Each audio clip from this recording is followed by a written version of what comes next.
Most people think of robot training as something that they do alone. Well, I really enjoy doing robot training together with a friend.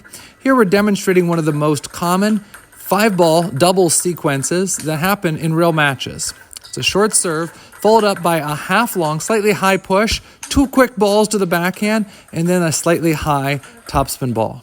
So I encourage you to try this pattern and then come up with some of your own 4-ball, 5-ball, and 6-ball patterns.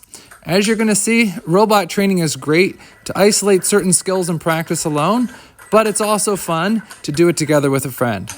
Check it out and let me know what kind of double sequences you come up with.